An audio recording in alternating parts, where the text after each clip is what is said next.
ಸ್ವಾಗತ. ನೀನಾಸಂ ಮರುತಿರುಗಾಟ 2020 ನಾಟಕ ಅಂತರಂಗ. ಮೂಲ ಮಾರಿಸ್ ಮೆಟರ್ಲಿಂಕ್ನ ಇಂಟೀರಿಯರ್. ಕನ್ನಡಕ್ಕೆ ಮಾಧವ ಚಿಪ್ಪಳಿ.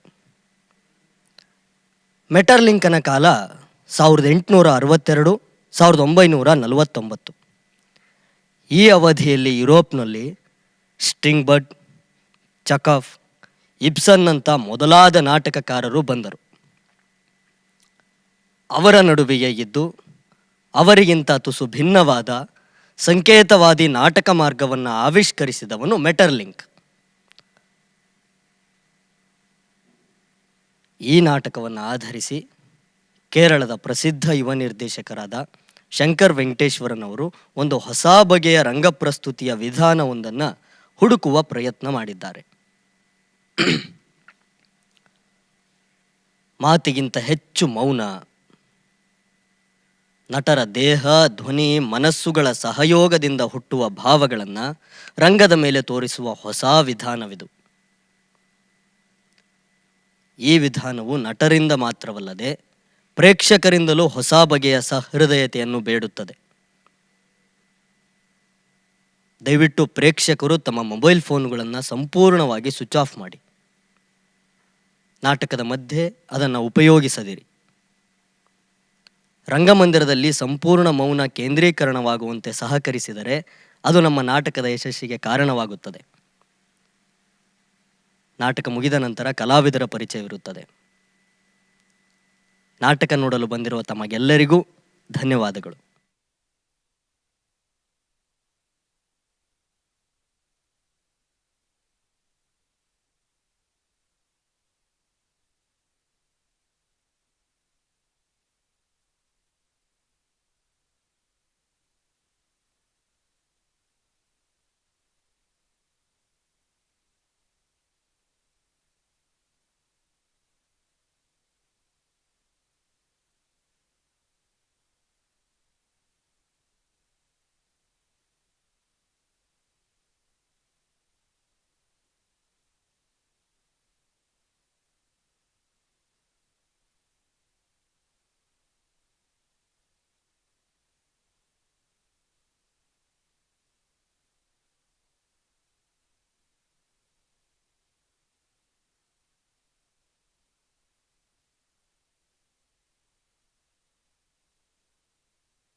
ನಾವೀಗ ಮನೆಯ ಹಿಂಬದಿಯ ತೋಟದಲ್ಲಿದ್ದೇವೆ.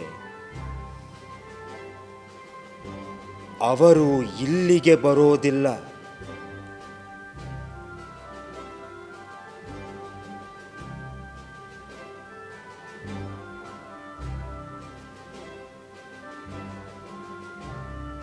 ಮುಂಬಾಗಿಲು ಮುಚ್ಚಿದೆ, ಚಿಲಕ ಹಾಕಿದೆ, ಆದರೆ ಈ ಕಡೆ ಬಾಗಿಲಿಲ್ಲ.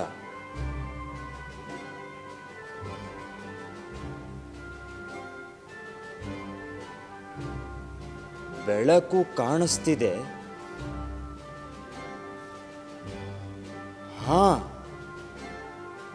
ಅವರಿನ್ನೂ ಆ ದೀಪದ ಬೆಳಕಲ್ಲೇ ಕೂತಿದ್ದಾರೆ. ನಮ್ಮ ಮಾತು ಅವರಿಗೆ ಕೇಳಿಸದೇ ಇರೋದು ಒಳ್ಳೆಯದಾಯಿತು.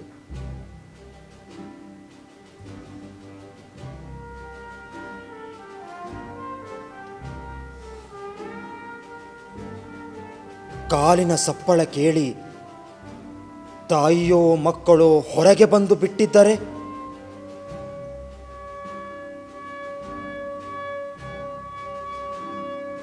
ಬರಲಿಲ್ಲ. ನಾವು ಈಗ ಏನು ಮಾಡೋದು?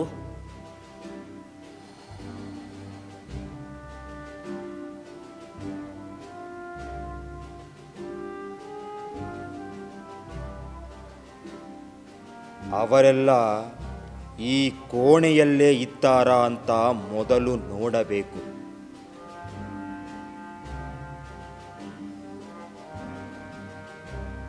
ಅಪ್ಪ ಮಂಡಿ ಮೇಲೆ ಕೈಯೂರಿ ಮೂಲೆಯಲ್ಲಿ ಕುಳಿತಿದ್ದಾನೆ.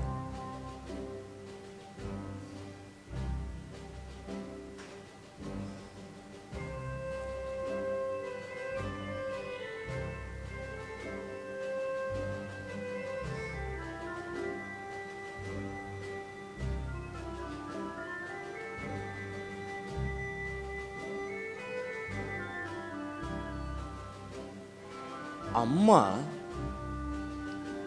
ಈ ಬದಿಗೆ ಹೊರಗಿ ಕುಳಿತು ಅವಳು ನಮ್ಮ ಕಡೆ ನೋಡ್ತಿದ್ದಾಳೆ.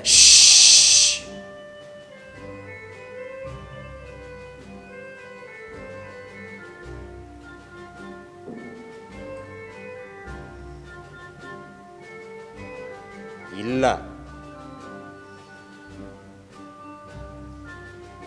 ಈ ಕಡೆ ತಿರುಗಿದ್ದಾಳೆ. ಆದರೆ ಅವಳ ದೃಷ್ಟಿ ಎಲ್ಲೋ ಇದೆ. ಬಿಟ್ಟ ಕಣ್ಣು ಬಿಟ್ಟ ಹಾಗೇ ಇದೆ.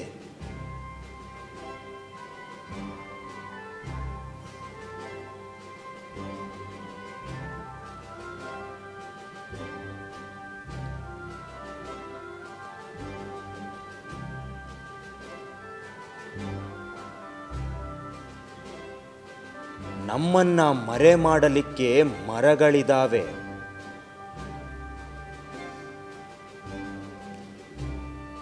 ನಾವು ಅವರಿಗೆ ಕಾಣಿಸೋದಿಲ್ಲ.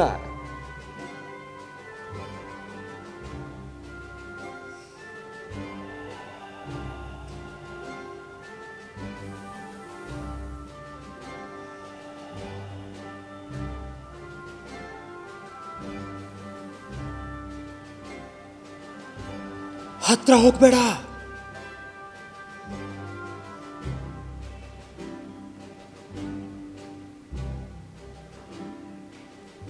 ಅಲ್ಲಿ ಸತ್ತ ಹುಡುಗಿಯ ತಂಗಿ ಕಸೂತಿ ಹಾಕುತ್ತಾ ಕುಳಿತಿದ್ದಾಳೆ.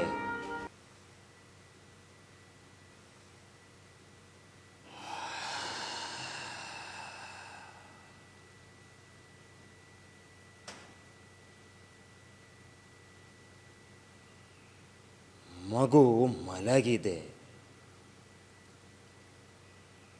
ಗಂಟೆ 9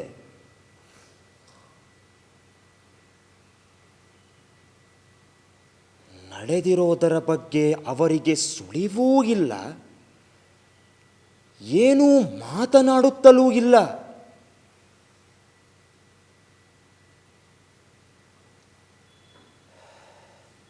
ಹೇಗಂದ್ರು ಈ ಸುದ್ದಿ ಎಲ್ಲರಿಗೂ ತಿಳಿಯುವ ಮೊದಲು ಯಾರಾದರೂ ಒಬ್ಬರಿಗೆ ತಿಳಿಯಲೇಬೇಕಲ್ವಾ?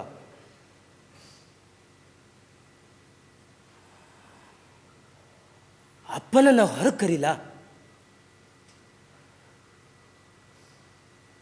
ಈ ಕಡೆಗೆ ತಿರುಗಿದ ಕಿಟಕಿ ತಟ್ಟಿ ಬಿಡಲ್ಲ. ಬೇಡ ಬೇಡ, ಕಿಟಕಿ ಹತ್ತಿರ ಹೋಗಬೇಡ.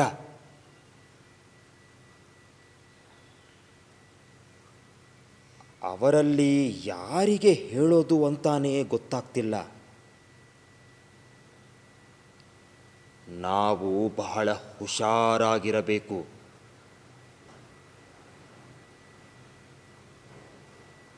ಅವಳ ಅಪ್ಪನಿಗೆ ವಯಸ್ಸಾಗಿದೆ. ದೇಹದಲ್ಲಿ ಬಲ ಇಲ್ಲ.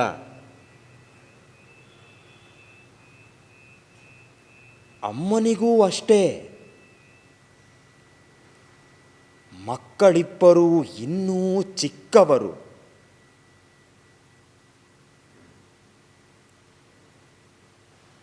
ಇವರೆಲ್ಲ ಅವಳನ್ನು ಎಷ್ಟು ಪ್ರೀತಿಸ್ತಾ ಇದ್ರು. ಇಷ್ಟು ಸಂತೋಷವಾಗಿರುವ ಕುಟುಂಬವನ್ನು ನಾನು ಮತ್ತೆಲ್ಲೂ ನೋಡಿಲ್ಲ.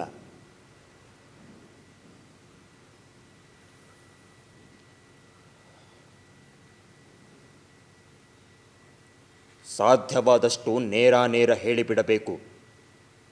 ದಿನ ದಿನ ಹೇಳೋ ಯಾವುದೋ ಸುದ್ದಿಯ ಹಾಗೆ. ನಾವೇ ದುಃಖದಲ್ಲಿದ್ದರೆ ಅವರ ದುಃಖ ಇನ್ನಷ್ಟು ಹೆಚ್ಚಾಗಿ ಅವರಿಗೆ ಏನು ಮಾಡಬೇಕು ಅಂತಾನೇ ಗೊತ್ತಾಗ್ಲಿಕ್ಕಿಲ್ಲ. ನಾವು ಮನೆಯ ಎದುರಿಗೆ ಹೋಗೋಣ.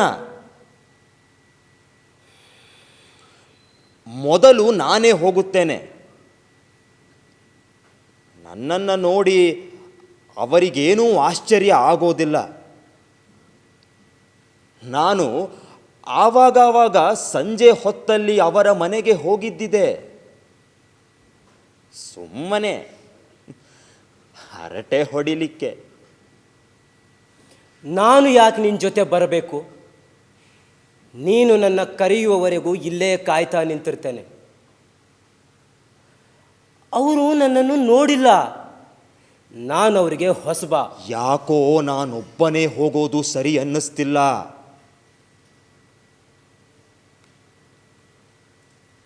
ಒಬ್ಬರೇ ಹೋಗಿ ಹೇಳಿದರೆ ಸಂಕಟದ ಸುದ್ದಿಯ ಭಾರ ಇನ್ನಷ್ಟು ಹೆಚ್ಚುತ್ತದೆ. ಇಷ್ಟು ಹೊತ್ತು ಅದನ್ನೇ ಯೋಚಿಸ್ತಿದ್ದೆ. ಒಬ್ಬನೇ ಹೋದರೆ ತಕ್ಷಣವೇ ಮಾತಾಡಬೇಕಾಗ್ತದೆ. ಎರಡೇ ಮಾತಲ್ಲಿ ಅವರಿಗೆ ಎಲ್ಲ ಗೊತ್ತಾಗಿ ಹೋಗ್ತದೆ. ಹೆಚ್ಚಿಗೆ ಹೇಳಲು ಏನೂ ಉಳಿದಿರೋದಿಲ್ಲ.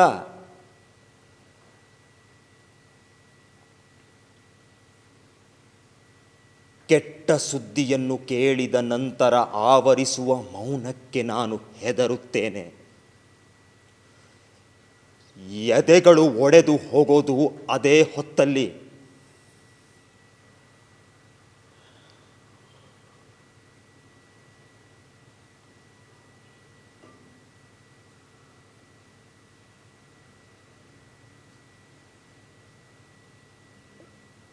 ನಾವಿಬ್ಬರೂ ಒಟ್ಟಿಗೆ ಹೋದರೆ ನಾನು ಸುತ್ತಿ ಬಳಸಿ ವಿಚಾರಕ್ಕೆ ಬರ್ತೇನೆ. ಹೇಗಂದರೆ, ಅವರು ಅವಳನ್ನು ಕಂಡಾಗ ಹೀಗೆ ಹೀಗೆ ಆಯಿತು, ಅವಳು ನೀರಿನ ಮೇಲೆ ತೇಲ್ತಿದ್ಲಂತೆ, ಕೈ ಕಟ್ಟಿಕೊಂಡಿದ್ಲಂತೆ. ಅವಳು ಕೈ ಕಟ್ಟಿಕೊಂಡಿರಲಿಲ್ಲ.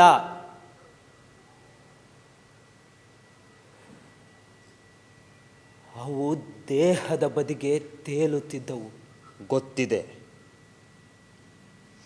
ಆದರೆ ಹಾಗೆ ಮಾತಾಡೋದು, ಮಾತು ಆಡ್ತಾ ಆಡ್ತಾ ಸುದ್ದಿಯ ಮೊನಚು ಕಡಿಮೆಯಾಗುತ್ತದೆ. ನಾನೊಬ್ಬನೇ ಹೋದರೆ ಅವರು ನನಗೆ ಗೊತ್ತಿರುವವರು ಬೇರೆ.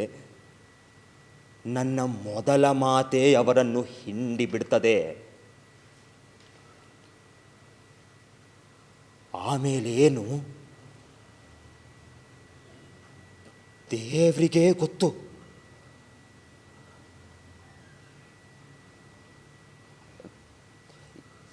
ಇಬ್ಬರು ಹೋಗಿ ಒಬ್ಬರಾದ ಮೇಲೆ ಒಬ್ಬರು ಮಾತಾಡಿಸಿದರೆ ಅವರು ನಮ್ಮ ಮಾತನ್ನು ಕೇಳಿಸಿಕೊಳ್ತಾರೆ. ನಮ್ಮ ಮುಖಕ್ಕೆ ಮೆತ್ತಿರುವ ಸಾವಿನ ಸುದ್ದಿ ಅವರ ಕಣ್ಣಿಗೆ ರಾಚೋದಿಲ್ಲ.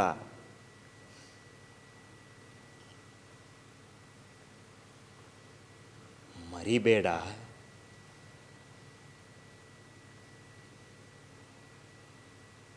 ಅವಳ ಅಮ್ಮ ಕೂಡ ಅಲ್ಲೇ ಇರ್ತಾಳೆ.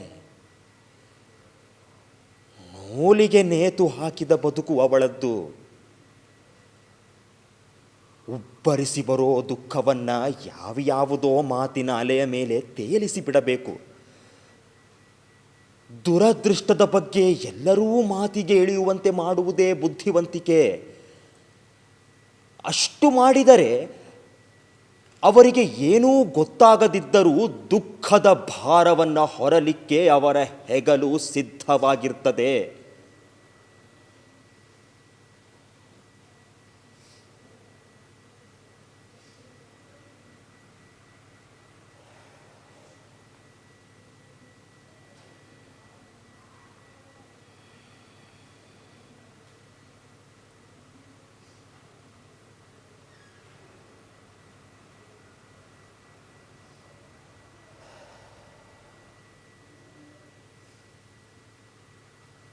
ನಿನ್ನ ಬಟ್ಟೆಯೆಲ್ಲ ಒದ್ದೆಯಾಗಿ ಬಸೀತಿದೆ. ನನ್ನ ಬಟ್ಟೆಯ ಅಂಚು ಮಾತ್ರ ನೆನೆದಿದೆ. ನಿನ್ನ ಬಟ್ಟೆ ಪೂರ್ತಿ ಕೆಸರಾಗಿದೆ. ನೀನು ಚಳಿಯಲ್ಲಿ ನಡುಗುತ್ತಾ ಇದ್ದೀಯ. ದಾರಿಯ ಕತ್ತಲಲ್ಲಿ ಗಮನಿಸಲೇ ಇಲ್ಲ. ನಾನು ಸೊಂಟದವರೆಗೂ ನೀರಿಗಿಳಿದಿದ್ದೆ. ನಾನು ಬರೋದಕ್ಕೂ ಬಹಳ ಮುಂಚೆಯೇ ನೀನು ಅವಳನ್ನು ಕಂಡಿದ್ದೆಯಾ? ಆಗಷ್ಟೇ ಕಂಡಿದ್ದಳು.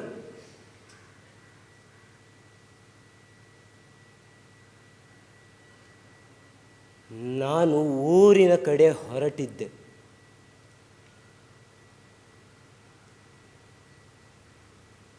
ಹೊತ್ತು ಮೀರಿತ್ತು.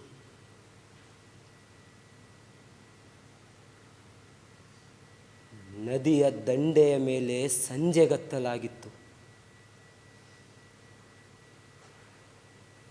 ನೆಲಕ್ಕಿಂತ ನೀರಿನ ಮೇಲೆ ಹೆಚ್ಚು ಬೆಳಕಿತ್ತು. ಹಾಗಾಗಿ ನದಿಯನ್ನೇ ನೋಡುತ್ತಾ ಹೆಜ್ಜೆ ಹಾಕ್ತಿದ್ದೆ.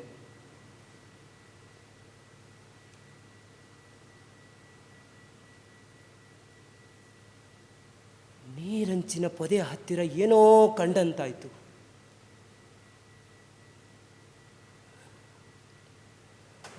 ಹತ್ತಿರ ಹೋದೆ. ಅವಳ ಮುಖದ ಸುತ್ತ ಅವಳ ಕೂದಲು ಸುಳಿಸುತ್ತಾ ಇತ್ತು.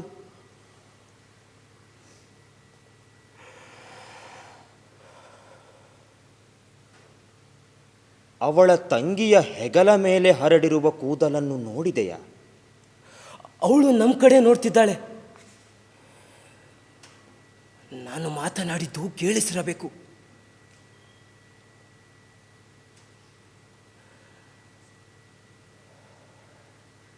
ಇಲ್ಲ, ಸುಮ್ಮನೆ ತಿರುಗಿದಳು ಅಷ್ಟೆ.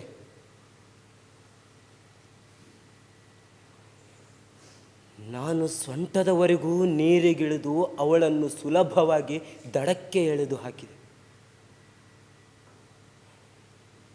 ಅವಳು ಅವಳ ತಂಗಿಯ ಹಾಗೆ ಚಂದವಾಗಿದ್ದಳು. ಅವಳು ಇವಳಿಗಿಂತ ಚಂದ ಇದ್ದಳು.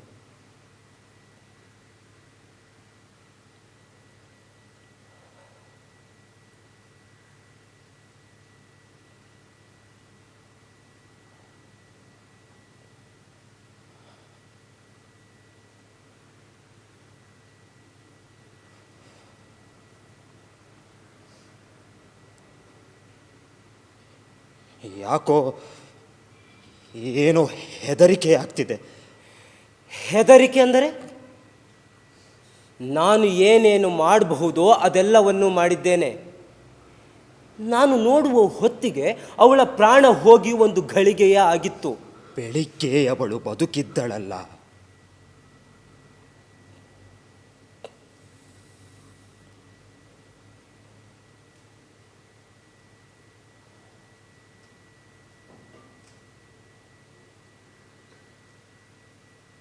ಅವಳು ಸಿಕ್ಕಿದ್ದಳು, ಮಾತಾಡಿದ್ದಳು. ನದಿಯ ಆಚೆ ಇರೋ ಅಜ್ಜಿ ಮನೆಗೆ ಹೋಗ್ತಿದ್ದೇನೆ ಹೇಳಿದ್ದಳು.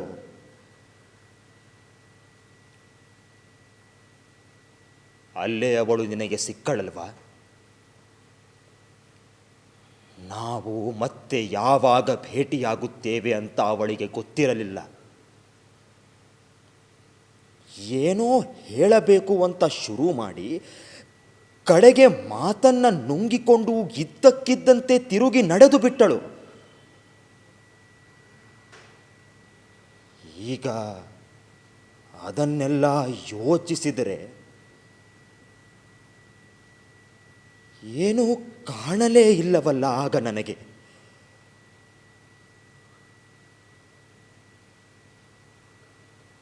ಅವಳು ನಕ್ಕಳು.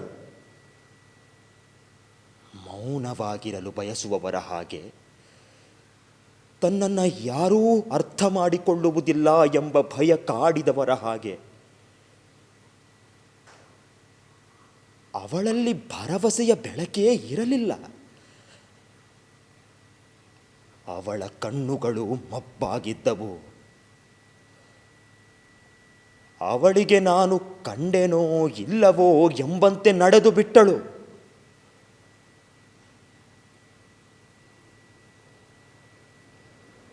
ಅವಳನ್ನು ನೋಡಿದ ಗದ್ದೆ ಕೆಲಸದವರು ಹೇಳುತ್ತಿದ್ದರು, ಅವಳು ದಡದ ಮೇಲೆ ತುಂಬ ಹೊತ್ತು ಓಡಾಡುತ್ತಿದ್ದಳಂತೆ. ಹೂ ಕೊಯ್ತಾ ಇರಬೇಕು ಅಂದುಕೊಂಡರಂತೆ. ಅವಳು ಸತ್ತಿದ್ದು ಗೊತ್ತಿಲ್ಲ. ಅದನ್ನ ನಾವು ಹೇಗೆ ಹೇಳೋದು? ಅವಳಿಗೆ ಮಾತೇ ಬೇಡ ಅನ್ನಿಸಿರಬೇಕು. ಬದುಕು ಬೇಡ ಅನ್ನಿಸಲಿಕ್ಕೆ 1000 ಕಾರಣಗಳಿರಬಹುದು.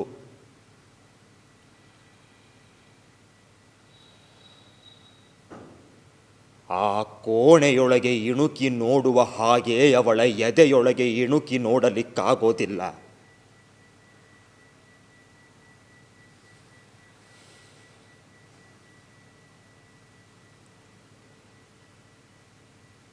ಅವರೆಲ್ಲ ಹಾಗೆಯೇ ಇರೋದು. ಸ್ವಾರಸ್ಯವಿಲ್ಲದ ಮಾಮೂಲು ಮಾತುಗಳನ್ನೇ ಆಡ್ತಿರ್ತಾರೆ. ಅವರ ಮಾತಲ್ಲಿ ಅರ್ಥವಾಗದೇ ಇರೋದು ಇದೆ ಅಂತ ನಮಗೆ ಕನಸಿನಲ್ಲಿಯೂ ಅನ್ನಿಸಿರೋದಿಲ್ಲ. ಈಗ ಬದುಕಿಲ್ಲದವರ ಜೊತೆ ನೀನು ಹಿಂದೆ ತಿಂಗಳುಗಟ್ಟಲೆ ಕಳೆದಿರಬಹುದು. ಅವರ ಸಾವಿನ ಸುಳಿವೂ ನಿನಗೆ ಸಿಕ್ಕದಿರಬಹುದು.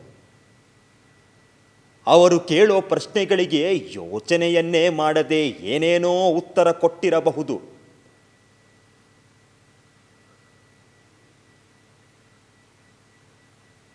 ಕೊನೆಗೇನಾಗುತ್ತದೆ ನೀನೇ ನೋಡಿದೆಯಲ್ಲ.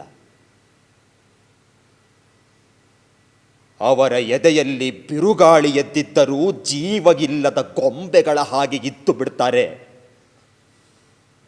ಏನಾಗ್ತಿದೆ ಅಂತ ಅವರಿಗೇ ಅರ್ಥವಾಗಿರೋದಿಲ್ಲ.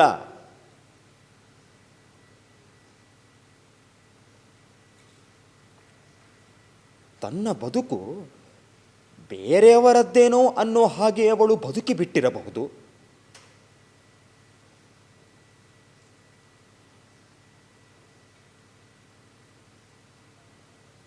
ಇವತ್ತು ಮಳೆಯಾಗುತ್ತದೆ.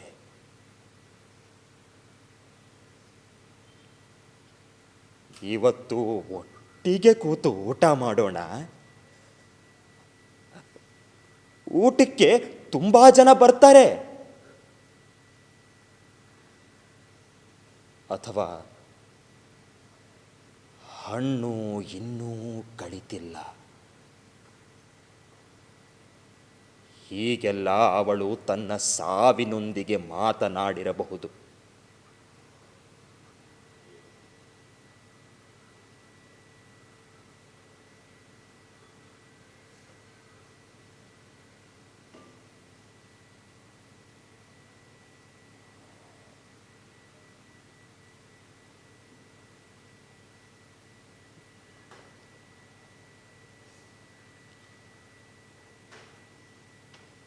ಅವರು ಆಗಷ್ಟೇ ಉದುರಿದ ಹೂವಿನ ಹಾಗೆ ನಗುತ್ತಾರೆ, ಕತ್ತಲಲ್ಲಿ ಅಳುತ್ತಾರೆ. ಸ್ವರ್ಗದಿಂದ ಇಳಿದು ಬಂದ ಕಿನ್ನರಿಗೂ ಕೂಡ ಏನು ಕಾಣಬೇಕೋ ಅದು ಕಾಣೋದಿಲ್ಲ. ಇನ್ನು ಮನುಷ್ಯರಿಗೂ ಎಲ್ಲವೂ ಮುಗಿದು ಹೋಗುವ ತನಕ ಏನೂ ಗೊತ್ತಾಗೋದಿಲ್ಲ.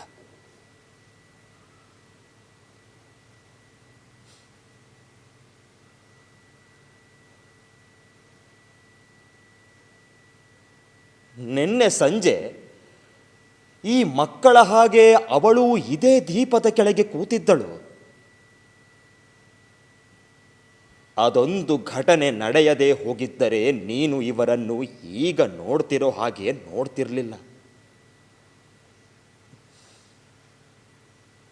ಇವರನ್ನ ನಾನು ಮೊದಲ ಸಲ ನೋಡ್ತಿದ್ದೇನೆ ಅನ್ನಿಸ್ತದೆ.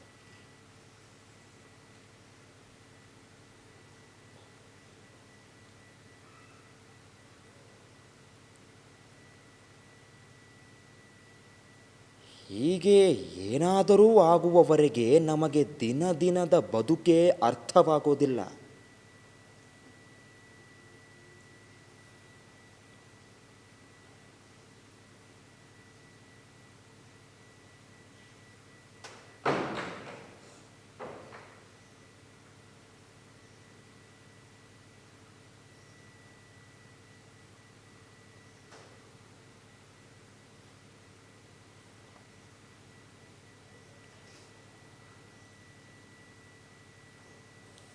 ಹಗಲು ರಾತ್ರಿ ಅವರು ನಮ್ಮ ಜೊತೆಗೇ ಇರ್ತಾರೆ. ಆದರೆ ಅವರು ಶಾಶ್ವತವಾಗಿ ದೂರವಾಗೋವರೆಗೆ ನಾವು ಅವರನ್ನು ಗಮನಿಸಿಯೇ ಇರೋದಿಲ್ಲ.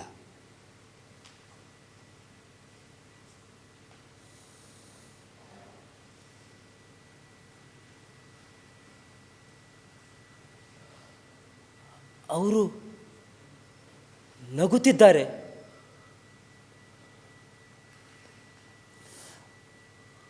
ಅವರಿಗೆ ಆತಂಕವೇ ಇಲ್ಲ. ಇವತ್ತು ಸಂಜೆ ಅವಳು ತಿರುಗಿ ಬರ್ತಾಳೆ ಅಂತ ಅವರು ಯಾರೂ ಕಾಯ್ತಾ ಇಲ್ವಲ್ಲ.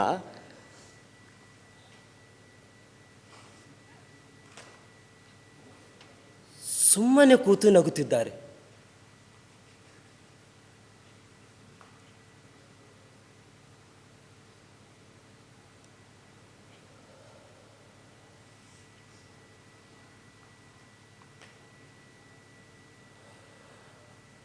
ಅಪ್ಪ ತುಟಿಯ ಮೇಲೆ ಬೆರಳಿಟ್ಟು ಏನೋ ಸನ್ನೆ ಮಾಡ್ತಿದ್ದಾನೆ.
ಅಮ್ಮನ ಎದೆಗೆ ಹೊರಗಿರುವ ಮಗುವನ್ನು ತೋರಿಸ್ತಿದ್ದಾನೆ.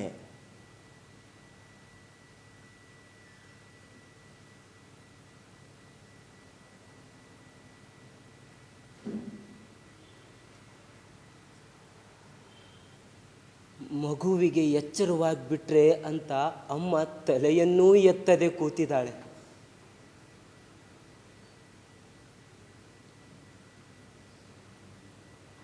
ಅವರು ಕಸೂತಿ ಹಾಕೋದನ್ನು ನಿಲ್ಲಿಸಿದ್ದಾರೆ. ಮಗುವಿನ ಕಡೆಗೆ ನೋಡ್ತಿದ್ದಾರೆ.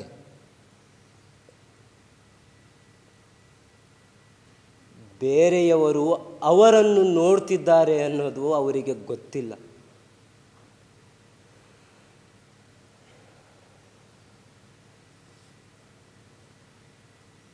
ನಮ್ಮನ್ನು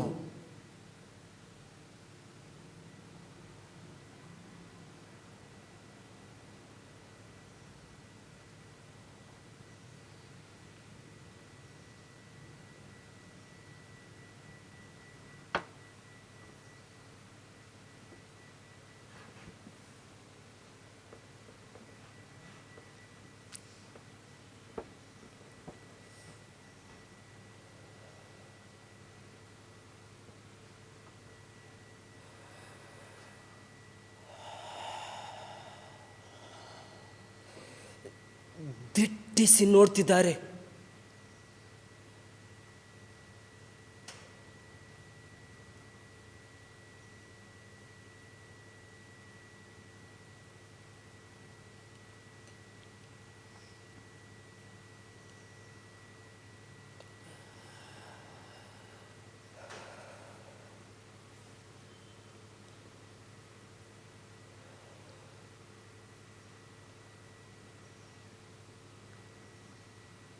ಆದರೂ ಅವರಿಗೆ ಏನೂ ಕಾಣಿಸುವುದಿಲ್ಲ.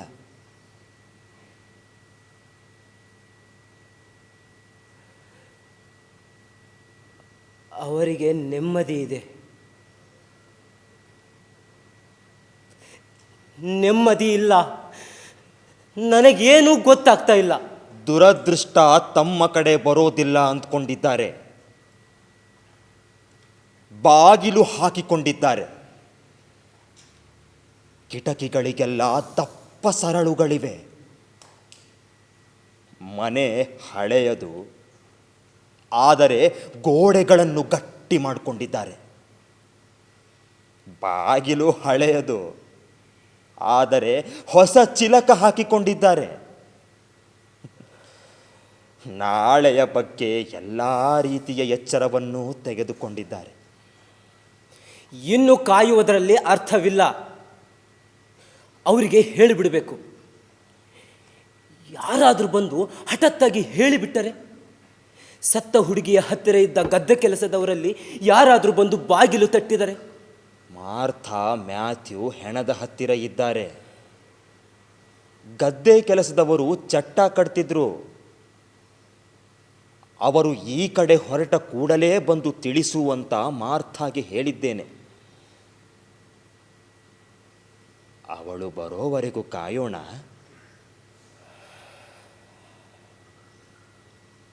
ಅವಳು ನನ್ನ ಜೊತೆ ಬರ್ತಾಳೆ.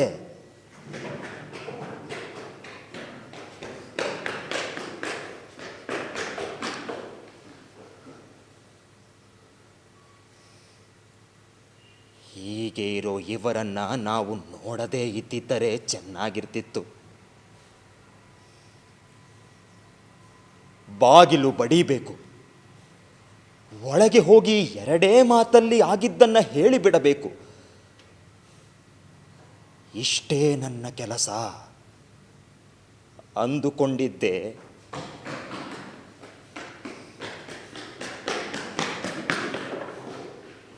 ಆದರೆ ಆ ದೀಪದ ಬೆಳಕಲ್ಲಿ ಬದುಕ್ತಿರೋ ಅವರನ್ನ ನಾನು ಇಷ್ಟು ಹೊತ್ತು ನೋಡಿದ ಮೇಲೆ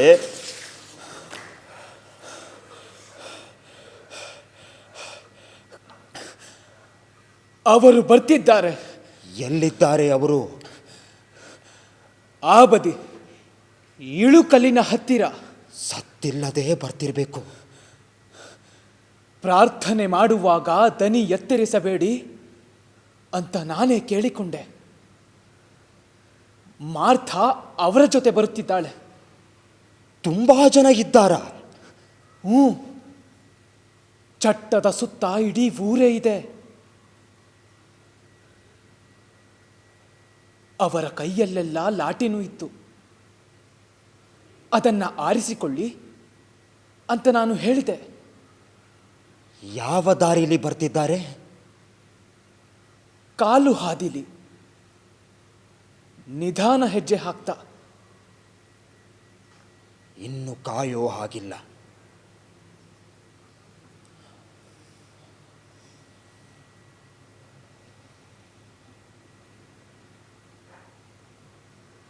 ಅಜ್ಜ,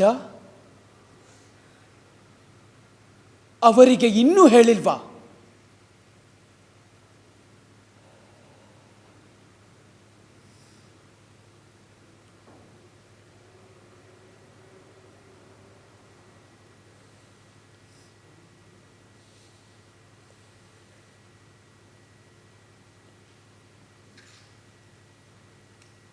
ಹೇಳಿಲ್ಲ ಅನ್ನೋದು ನಿನಗೆ ಕಾಣ್ತಿದೆಯಲ್ಲ.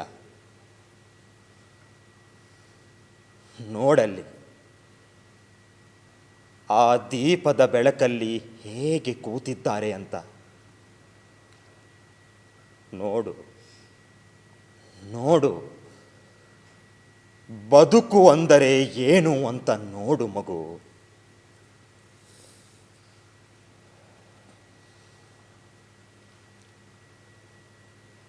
ಅವರೆಲ್ಲ ಎಷ್ಟು ನೆಮ್ಮದಿಯಾಗಿದ್ದಾರೆ. ಇದೆಲ್ಲ ಕನಸಿನಲ್ಲಿ ನಡೀತಿರೋ ಹಾಗೆ. ಅಲ್ಲಿ ನೋಡಿ, ಆ ಇಬ್ಬರು ಮಕ್ಕಳು. ಅವರು ಹೇಳ್ತಿದ್ದಾರೆ,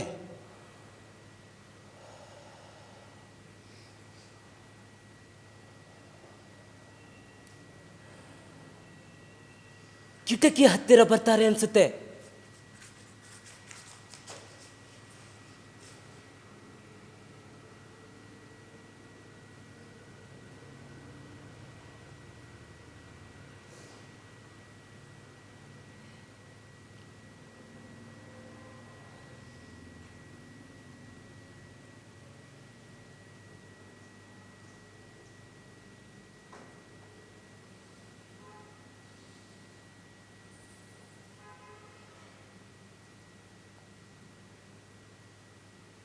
ನಡುವಿನ ಕಿಟಕಿ ಖಾಲಿಯೇ ಇದೆ.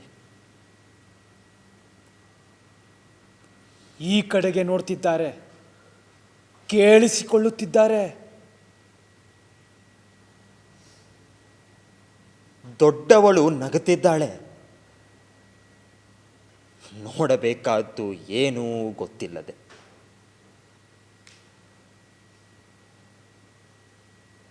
ಸಣ್ಣವನ ಕಣ್ಣಲ್ಲಿ ಹೆದರಿಕೆ ಕಾಣಿಸ್ತಾ ಇದೆ.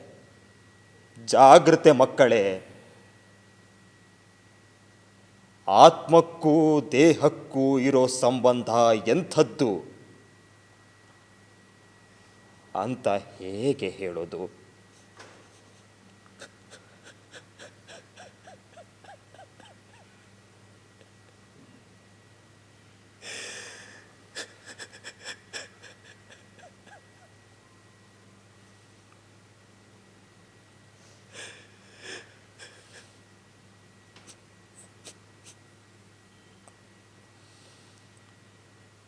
ಅಳಬೇಡ.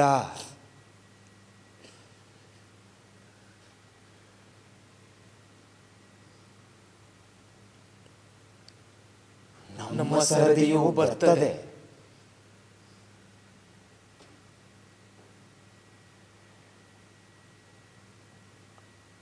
ಅವರು ಈ ಕಡೆ ನೋಡ್ತಾ ಬಹಳ ಹೊತ್ತಾಯಿತು. 100 ವರ್ಷ ಅವರು ಹೀಗೆ ನೋಡ್ತಾ ಇದ್ದರೂ ಅವರಿಗೆ ಏನೂ ಕಾಣೋದಿಲ್ಲ. ಈ ರಾತ್ರಿಯ ಕತ್ತಲು ಗಾಢವಾಗಿದೆ. ಅವರು ಈ ದಿಕ್ಕಿಗೆ ನೋಡ್ತಿದ್ದಾರೆ. ದುರದೃಷ್ಟ ಆ ದಿಕ್ಕಿಂದ ಬರ್ತಿದೆ. ಅವರು ಈ ಕಡೆ ನೋಡ್ತಿರೋದು ಒಳ್ಳೆಯದೇ.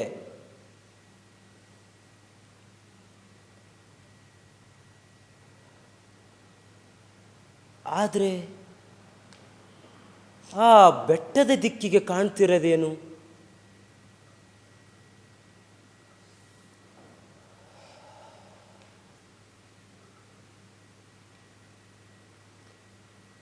ಊರ ಜನರು ಬಹಳ ದೂರದಲ್ಲಿರೋದ್ರಿಂದ ನಮಗೆ ಸರಿಯಾಗಿ ಕಾಣಿಸ್ತಿಲ್ಲ.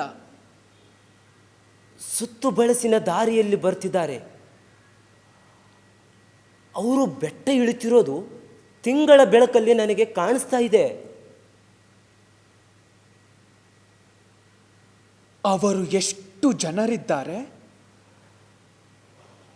ನಾ ಅಲ್ಲಿಂದ ಹೊರಟಾಗ ಪಕ್ಕದ ಹಳ್ಳಿಗಳಿಂದಲೂ ಜನ ಬರ್ತಿದ್ರು. ಅವರು ಬಂದೇ ಬರ್ತಾರೆ.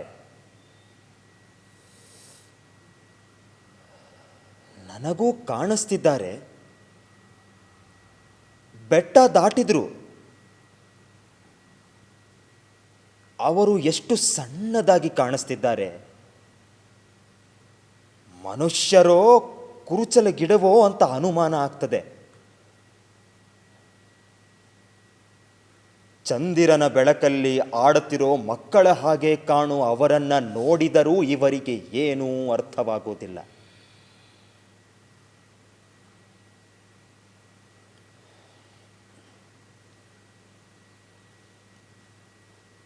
ದುರ್ದೈವ ಇವರ ಕಡೆ ಒಂದೊಂದೇ ಹೆಜ್ಜೆ ಇಡಲಿಕ್ಕೆ ಶುರು ಮಾಡಿ 2 ತಾಸು ಕಳೆಯಿತು.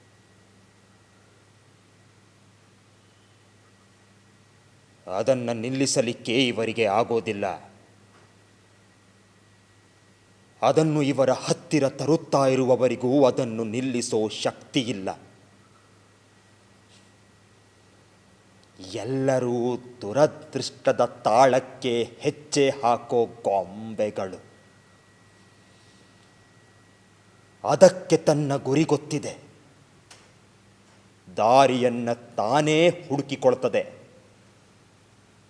ಒಂದೇ ಯೋಜನೆಯ ಬೆನ್ನು ಹತ್ತಿದ ಅದಕ್ಕೆ ಬಳಲಿಕೆಯಿಲ್ಲ. ಅವರು ತಮ್ಮ ತ್ರಾಣವನ್ನೆಲ್ಲ ಅದಕ್ಕೆ ಧಾರೆ ಎರೆಯಬೇಕು.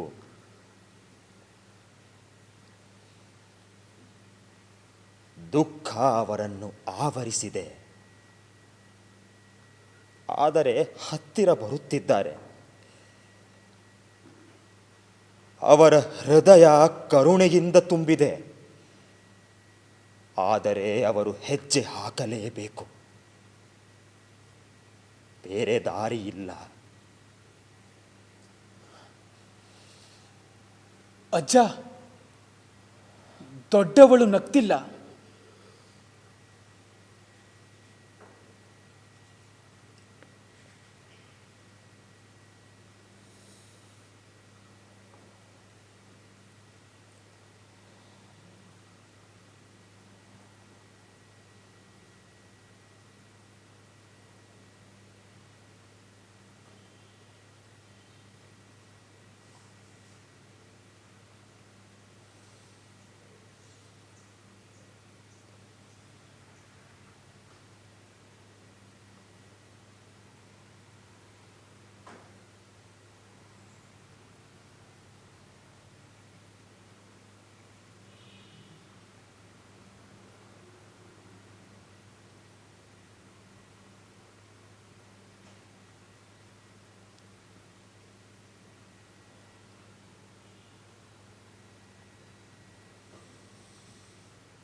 ಅವರು ಕಿಟಕಿಯಿಂದ ದೂರ ಹೋಗುತ್ತಿದ್ದಾರೆ.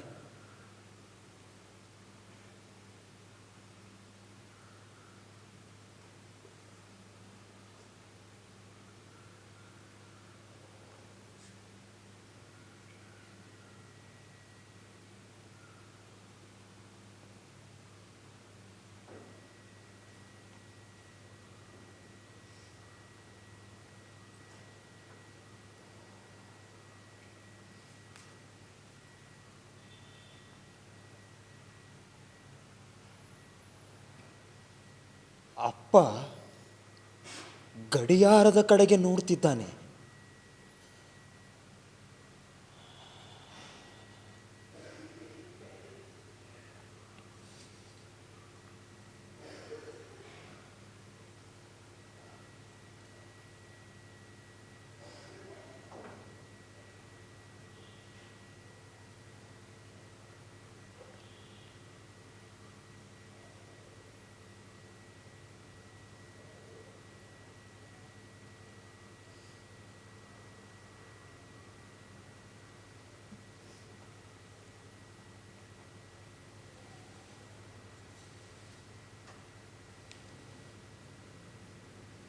ಅವರು ಏನಾಗಿದೆ ಎಂಬ ಅರಿವಿಲ್ಲದೆ ಪ್ರಾರ್ಥಿಸುತ್ತಿದ್ದಾರೆ.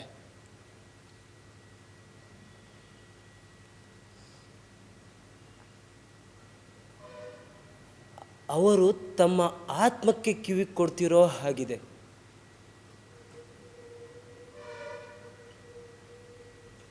ಅಜ್ಜ,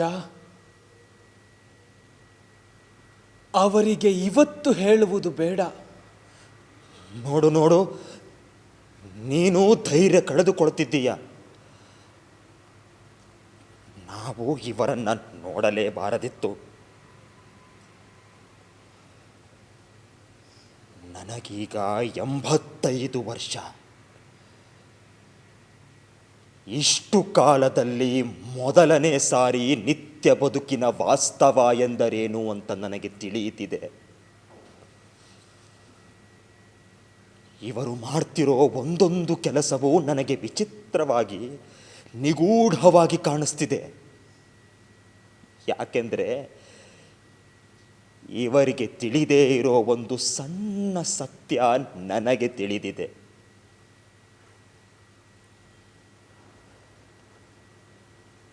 ಬದುಕಲ್ಲಿ ಇಷ್ಟು ಕಹಿಯಾಗಿರೋದು ಇರಬಹುದು ಅಂತಾಗಲಿ, ನೆಮ್ಮದಿಯಾಗಿ ಬದುಕುತ್ತಿರೋರಿಗೆ ಭಯದ ಬರಸಿಡಿಲು ಪಡೀತದೆ ಅಂತಾಗಲಿ ನಾನು ಊಹಿಸಿಯೇ ಇರಲಿಲ್ಲ.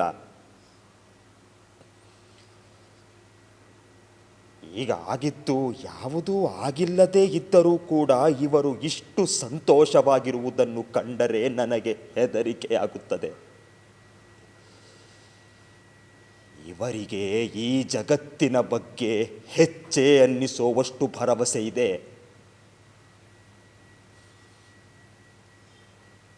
ಇಲ್ಲಿ ಕೂತಿರೋ ಇವರಿಗೂ ಹೊರಗೆ ಹೊಂಚು ಹಾಕ್ತಾ ಇರೋ ಕೆಡುಕಿಗೂ ಮಧ್ಯೆ ಇರೋದು ಲಡ್ಡು ಹಿಡಿದ ಕಿಟಕಿಯ ತೆಳುಗಾಜು ಮಾತ್ರ.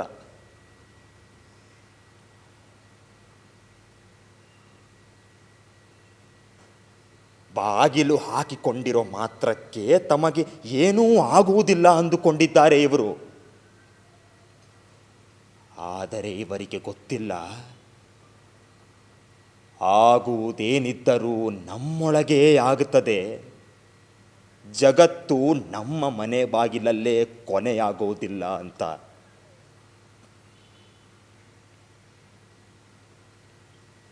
ಇವರು ತಮ್ಮ ಪುಟ್ಟ ಸಂಸಾರ ಸುರಕ್ಷಿತವಾಗಿದೆ ಅಂದುಕೊಂಡಿದ್ದಾರೆ. ಆದರೆ ತಮಗೆ ಗೊತ್ತಿಲ್ಲದ ಸುದ್ದಿ ಬೇರೆಯವರಿಗೆ ತಿಳಿದಿರಬಹುದು ಅಂತ ಕನಸಿನಲ್ಲಿಯೂ ಯೋಚಿಸಿರೋದಿಲ್ಲ.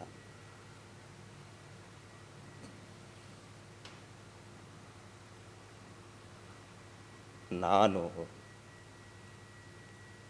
ಈ ಮುದುಕ ಆ ಬಾಗಿಲಿನಿಂದ 2 ಹೆಜ್ಜೆ ದೂರದಲ್ಲಿ ಅವರ ನೆಮ್ಮದಿಯನ್ನು ಅದು ಹೊಡೆತ ತಿಂದ ಹಕ್ಕಿ ಮರಿಯೇನೋ ಅನ್ನೋ ಹಾಗೆ ಬೊಗಸೆಯಲ್ಲಿ ಹಿಡಿದು ಅದನ್ನು ತೋರಿಸುವ ಧೈರ್ಯವಿಲ್ಲದೆ ನಿಂತಿದ್ದೇನೆ. ಅಜ್ಜ, ಅವರ ಮೇಲೆ ಕರುಣೆ ತೋರಿಸು.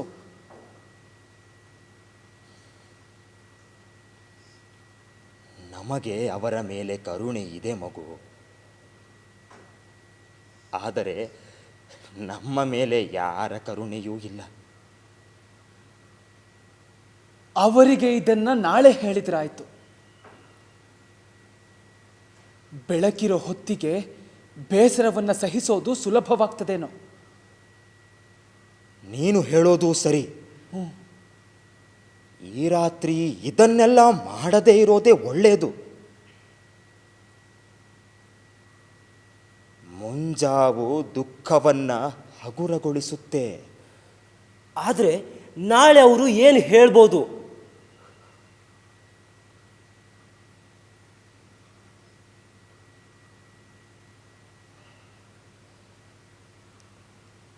ದುರದೃಷ್ಟ ಜನರ ಹೊಟ್ಟೆ ಉರಿಸ್ತದೆ. ತಮಗೆ ಒದಗಿದ ದುರ್ದಶೆ ಹೊರಗಿನವರಿಗೆ ತಿಳಿಯೋ ಮೊದಲೇ ತಮಗೆ ಗೊತ್ತಾಗಬೇಕು ಅಂತ ಅವರು ಬಯಸ್ತಾರೆ. ಪರಿಚಯವಿಲ್ಲದೆ ಹೋದವರ ಕೈಯಲ್ಲಿ ಆ ಸುದ್ದಿ ಇರೋದನ್ನ ಅವರು ಸಹಿಸೋದಿಲ್ಲ.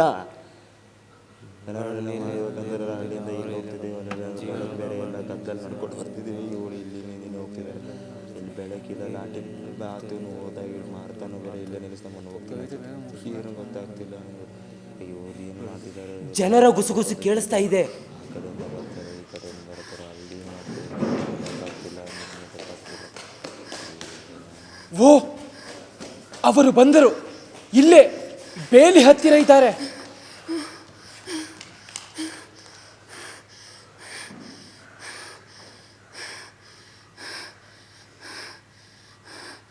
ಅವರನ್ನೆಲ್ಲ ರಸ್ತೆಯ ಆಚೆ ನಿಲ್ಲಿಸಿದ್ದೇನೆ. ಇಲ್ಲಿ ಎಲ್ಲವೂ ಸಜ್ಜಾಗಿದೆಯೇ?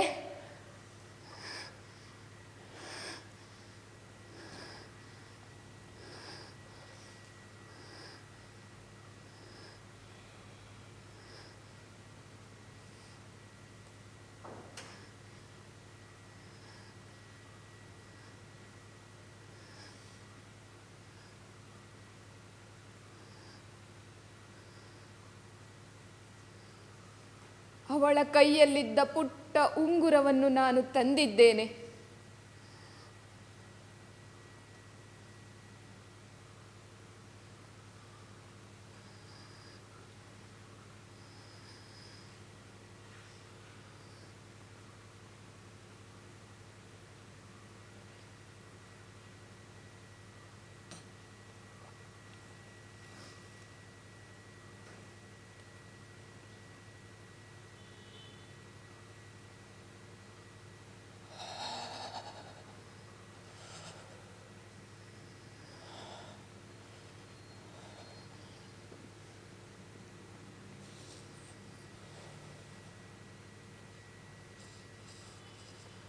ಅವಳನ್ನು ನಾನೇ ಚಟ್ಟದ ಮೇಲೆ ಮಲಗಿಸಿದೆ.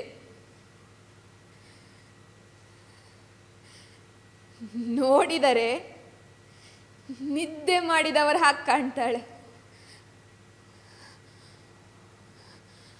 ಕೂದಲು ಮಾತ್ರ ಕೆದರಿ ಹೋಗಿದೆ. ಅದನ್ನು ಸರಿ ಮಾಡಲಿಕ್ಕಾಗಲಿಲ್ಲ. ಅಲ್ಲಿದ್ದವರ ಹತ್ತಿರ ಒಂದಷ್ಟು ಹೂಗಳನ್ನು ಕೊಯ್ದುಕೊಳ್ಳಲು ಹೇಳಿದೆ. ನಮ್ಮ ಅದೃಷ್ಟಕ್ಕೆ ಇವತ್ತು ಚೆನ್ನಾಗಿರೋ ಯಾವ ಹೂವು ಸಿಗಲಿಲ್ಲ.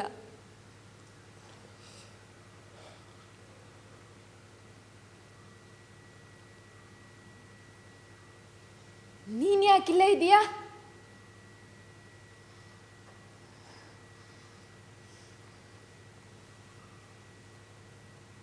ಅವ್ರ ಜೊತೆ ಇರೋದಲ್ವಾ? ಓ, ಅವರು ಅಳ್ತಿಲ್ಲ. ಇನ್ನೂ ಅವರಿಗೇನು ಹೇಳಿಲ್ವಾ? ಮಾರ್ಥ, ನಿನಗೆ ಅರ್ಥ ಆಗೋದಿಲ್ಲ. ನನಗೆ ಯಾಕೆ ಅರ್ಥ ಆಗ್ಬಾರ್ದು? ಸರಿ ಇಲ್ಲ ಅಜ್ಜ ನೀನ್ ಮಾಡಿದ್ದು. ನಿನಗೆ ಹೇಗೆ ಹೇಳಲಿ ಮಾರ್ಥ?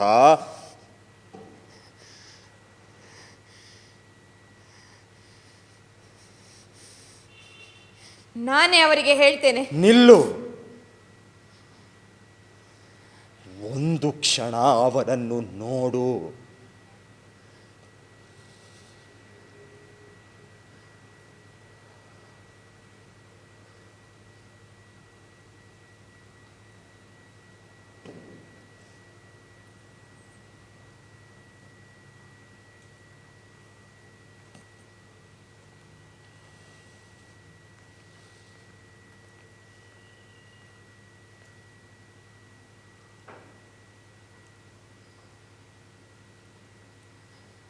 ಅವರನ್ನ ನೋಡಿದರೆ ಪಾಪ ಅನ್ನಿಸ್ತದೆ.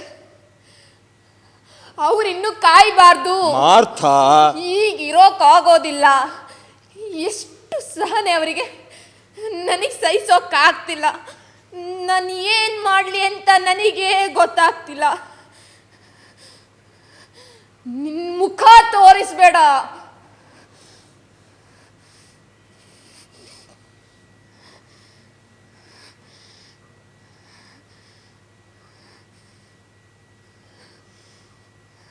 ಸರಿ,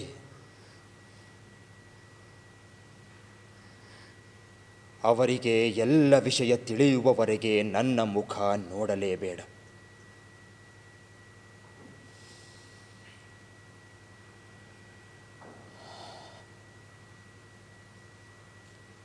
ನಾನು ನಿನ್ನ ಜೊತೆ ಬರುತ್ತೇನೆ. ಬೇಡ,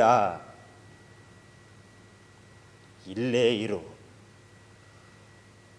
ನೀನಿನ್ನೂ ಸಣ್ಣವಳು.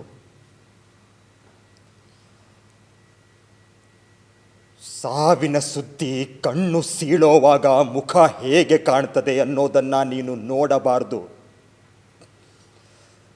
ಅದನ್ನು ನೋಡಿದರೆ ನಿನಗೆ ಮರೆಯೋದಕ್ಕೆ ಆಗೋದಿಲ್ಲ.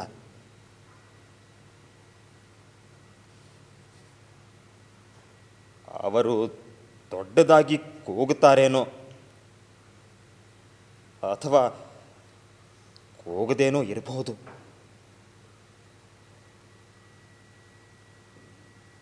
ದುಃಖ ಅವರನ್ನು ಯಾವ ದಾರಿಗೆ ಕರೆದೊಯ್ತದೆ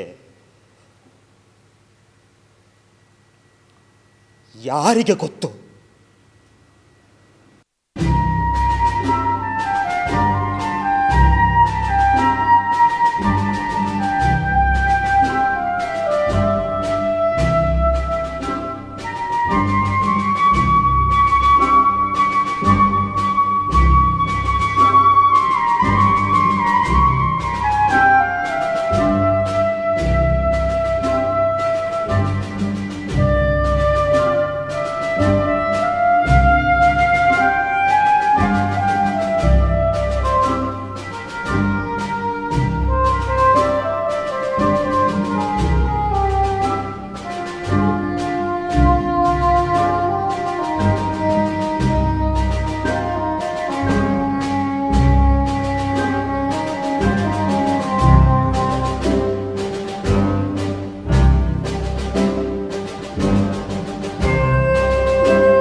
ಕಲಾವಿದರ ಪರಿಚಯ. ಕವಿತಾ ಚಿಕ್ಕಮಗಳೂರು, ನಾಗೇಂದ್ರ ಶ್ರೀನಿವಾಸ್ ಮಂಡ್ಯ, ಕರಿಯಪ್ಪ ಕೌಲೂರ್ ಕೊಪ್ಪಳ, ಶಿವಕುಮಾರ್ ತೀರ್ಥಹಳ್ಳಿ, ಶಿವಲೀಲಾ ಗುಲ್ಬರ್ಗ, ಉಜ್ವಲ್ ಯುವಿ ಮಂಗಳೂರು, ಸಂತೋಷ್ ಕುಮಾರ್ ಮಳ್ಳಿ ಗದಗ ಜಿಲ್ಲಾ ಮುಳುಗುಂದ, ಸಲ್ಮಾ ದಂಡೀನ್ ಧಾರವಾಡ, ಪ್ರಶಾಂತ್ ಶೆಟ್ಟಿ ಕುಂದಾಪುರ, ಮಂಜುನಾಥ್ ಕಾಸರಗೋಡು, ಐಶ್ವರ್ಯ ತಾಂಬೆ ಹುಬ್ಬಳ್ಳಿ, ಚಂದನ್ ಶಿವಮೊಗ್ಗ, ಹನುಮಂತ ರಾಯಚೂರು ಜಿಲ್ಲೆ, ಶ್ರೀರಂಗ್ ಪರ್ವತಿಕರ್ ವಿಜಯಪುರ. ನಮಸ್ಕಾರ.